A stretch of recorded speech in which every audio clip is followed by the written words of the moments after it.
दोस्तों आज मैं बात करने जा रहा हूं दुनिया के जाने माने कंपनियों में से एक सैमसंग की। दोस्तों इससे पहले कि मैं आपको सैमसंग के बारे में कुछ भी बताऊं, आपसे एक प्रश्न है।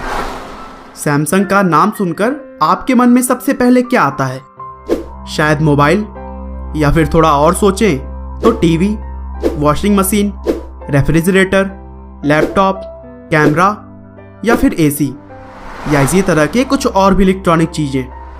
लेकिन अगर मैं कहूं कि सैमसंग ने दुनिया की सबसे ऊंची इमारत बुर्ज खलीफा को भी बनाया है तो अच्छा चलिए मैं यह कहूं कि सैमसंग पानी की नाव भी बनाती है, या फिर यह कहूं कि सैमसंग ने लड़ाई करने वाले टैंक भी बनाए हैं, तो दोस्तों है ना आश्चर्य की बात। लेकिन इतना ही नहीं, सैमसंग ऐसे ही करीब और भी 80 अलग अलग क्षेत्रों में काम करती है।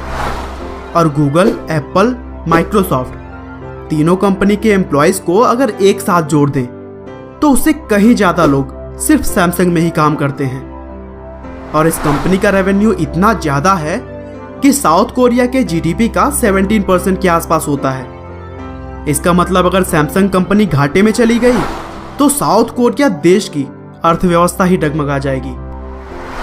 तो दोस्तों अभी तक आपने जाना कि सैमसंग है कितनी बड़ी, लेकिन पता है आज के समय की इतनी बड़ी कंपनी की शुरुआत 1938 में ली ब्यूंग चुल ने की थी, जिसमें सिर्फ और सिर्फ 40 लोग काम करते थे। और यह कंपनी तब मुख्यतः ड्राई फिश, ग्रोसरीज और नूडल्स का बिजनेस करती थी। जैसे जैसे कंपनी आगे बढ़ी और फायदा बढ़ा तो कंपनी ने अपने आप को और क्षेत्रों में विकसित किया। और फिर अगले 30 सालों में सैमसंग ने इंश्योरेंस, सिक्योरिटी और रिटेल में अपना बिजनेस बढ़ाया। और फिर 1969 में सैमसंग ने इलेक्ट्रॉनिक्स में भी प्रवेश किया, जहां उनका पहला प्रोडक्ट P3202 मॉडल का ब्लैक एंड व्हाइट टीवी था, जिसे उन्होंने साल 1970 में लॉन्च किया था। आगे चलकर Samsung electronics refrigerator, microwave oven, colour TV और वीसीआर जैसे बहुत सारे प्रोडक्ट बनाए। और फिर 1983 में कंपनी ने टेलीकम्युनिकेशन में भी कदम रखा, जहां उन्होंने 1986 में पहली बार SC100 के नाम से पहला बिल्ट इन कार फोन बनाया। हालांकि यह प्रोडक्ट बहुत बुरी तरह से फ्लॉप रहा। और फिर इस प्रोडक्ट के असफलता के बाद कंपनी ने खूब रिसर्च की और 1988 में SH100 नाम का मोबाइल फोन लॉन्च किया। लेकिन इस फोन के भी कुछ ही हजार यूनिट बिक सके, और इस तरह से सैमसंग मोबाइल बनाने के क्षेत्र में अब तक असफल रह चुकी थी। इसीलिए 7 जून 1993 को कंपनी के चेयरमैन ने 200 अधिकारियों के साथ बैठक की, जिसमें उन्होंने एक साल के अंदर अंदर मोटरोला की तरह ही अच्छी फोन बनाने का टारगेट दिया। और फिर आखिरकार SH700 मॉडल का एक फोन लॉन्च किया गया, जिसकी लोगों ने खूब सराहना की, और यह सैमसंग का पहला सफल फोन निकला।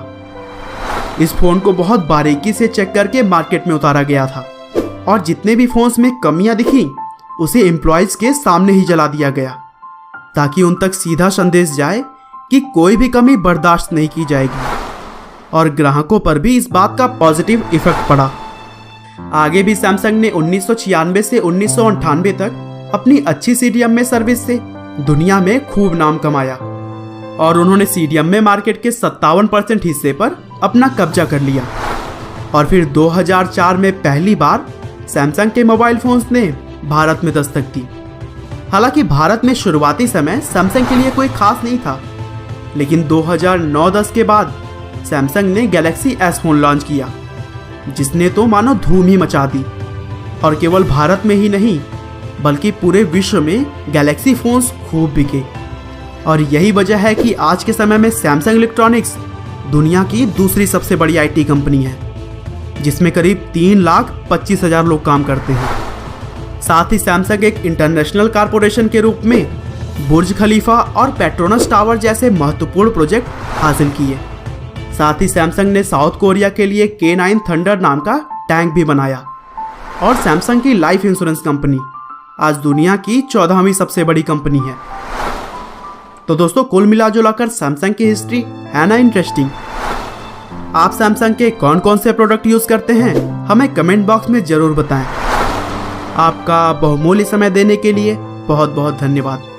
इस वीडियो को लाइक करके आप हमारा मनोबल बढ़ा सकते हैं। दोस्तों अगर आप हमारे वीडियोस को मिस नहीं करना चाहते तो कृपया चैनल को सब्सक्राइब कर लें।